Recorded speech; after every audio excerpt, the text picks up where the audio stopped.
is it? Okay, I think we should get started, and if our esteemed guest take a seat. I don't need to introduce Jerry. He's very famous and very popular and very liked. Jerry Inzerillo, the CEO of the Riyadh Group. Thank you, and good to see you again.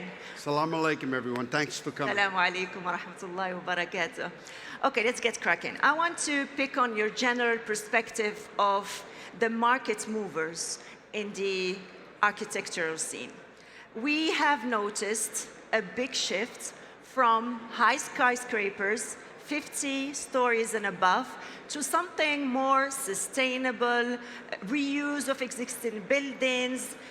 Is that a sign that the era of skyscrapers, profit-making is over, do you think? Yeah, I don't think it's over, but I think that there is definitely a separation now between urban environments that are conducive to the skyscrapers. So if you're land constricted, like a Hong Kong, you have no choice but to go up. If you're in Manhattan, you have no choice to go up. So I don't think that, but I'll give you an idea. His Royal Highness, the Crown Prince, God bless him, when we looked at Diriyah, 14 million square meters, I want it walkable, nothing more than 6 stories, all in the mud typology. Now this is very interesting because I want to celebrate the community and I want to celebrate our authentic culture and heritage. So one of the principal mandates of Diriyah is to show that Saudi Arabia is 300 years old. What did it look like then? What was the food? What was the music? What was the costuming?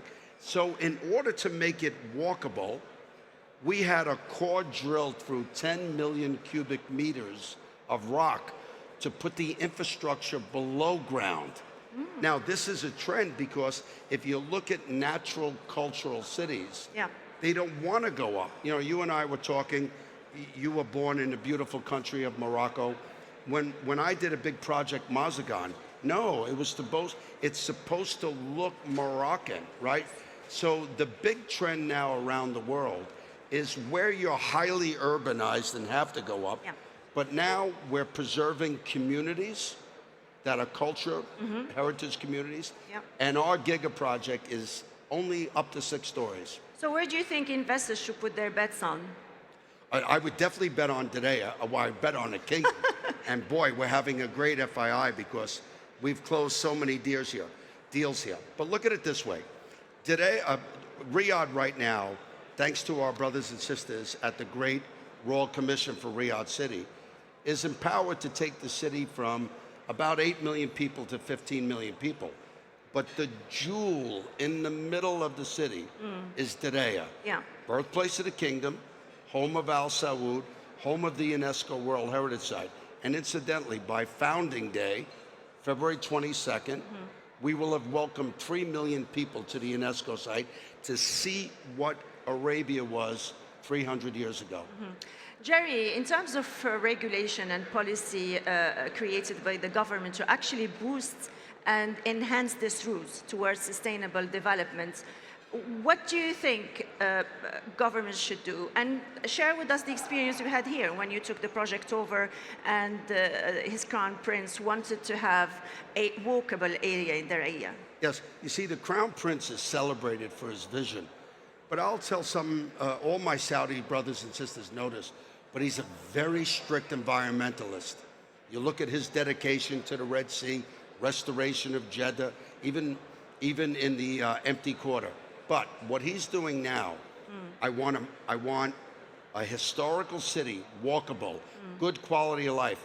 We've already planted 6 million trees, shrubs, and bushes. We've created 9 kilometers of parks so people can be outside. So I think one of the big signals to the private sector, you want to bet on Riyadh. It's a G20 city that by 2040 will be G10.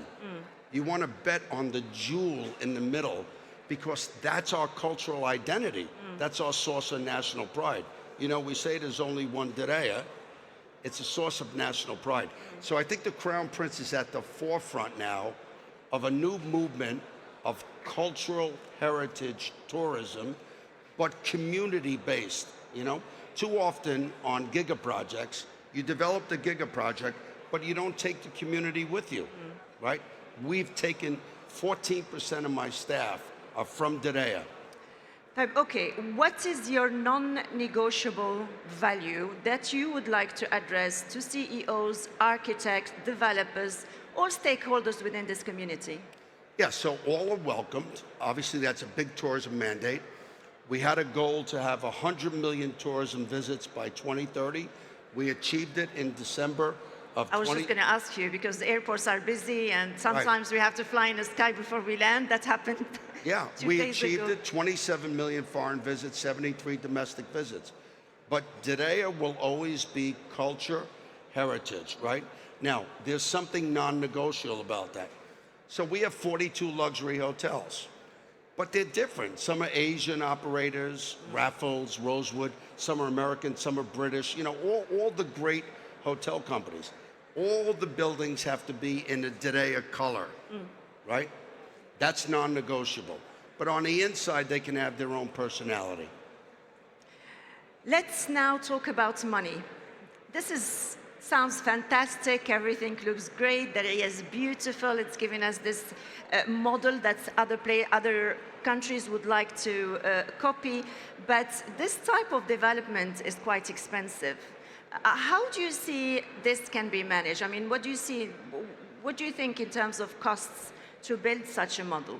Well, Diriyah is very fortunate because, you know, you and I were talking off camera that Diriyah is big, but actually it's quite small compared to some of the bigger projects. We're $64 billion. We're on time and on budget. Now, if you look at our value, our assets, by 2030, we'll be well over $100 billion.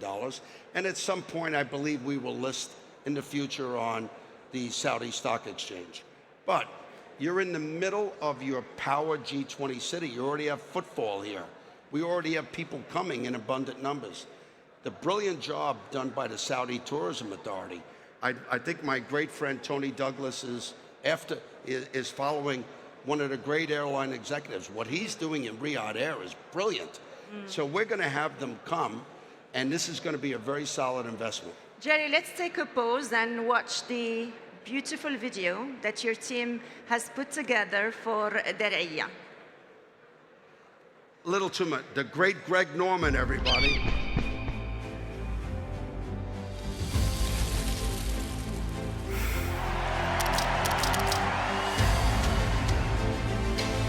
You saw the new Opera House, that's the new arena. I mean, who knows that Diriyah is as big as Beverly Hills? It's as big as, I just...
And that's why there's only one Diriyah. Definitely. By the way, you can see the new Greg Norman 27-hole golf course. He did a brilliant job, almost finished. You could compliment Greg when you see him. I mean, the video speaks for itself. We can't say more after this video, can we? But let me ask you a question. Hotels are opening. You've had a soft launch for Marriott, I think you told me yesterday. Yes, the beautiful Bob Saman Hotel. A lineup of 20 restaurants and more. Correct. What do you have planned for Diriyah in the next 5 years? Well, I'll make it 6 years, okay? When we welcome from people all over the world for what will be the greatest expo in 2030, historical Diriyah will be done. So there's going to be much to look forward to. And I will tell you that you have to give tremendous praise to His Royal Highness the Crown Prince. There's an old saying that what you can dream, you can't conceive. There were a few people that came to FII 1, FII 2. Sounds good. But you see, it's no longer theoretical. It's come out of the ground. And this is all because of a great prime minister, a great chairman. And if it wasn't him, you wouldn't have that. Mm-hmm. 3 words to close this one-on-one. I've got 3 great words. All are welcomed from all over the world, and there's only one Diriyah. Including me. So I have to do the tour now. I'm moving to Riyadh, and I'm going to come and do the tour of Riyadh by you. But we have another hour, right? No. No, we got to make room for Tony Douglas, the great Tony Douglas. I don't know. Where is Tony? No. Okay. Thank you, everyone. Anyways, Jerry Inzerillo, the group CEO for Diriyah, thank you so much. And thank you, everybody. Thank you. We had a full house. We're lucky. Thank you, Fatima. Thank you, Jerry.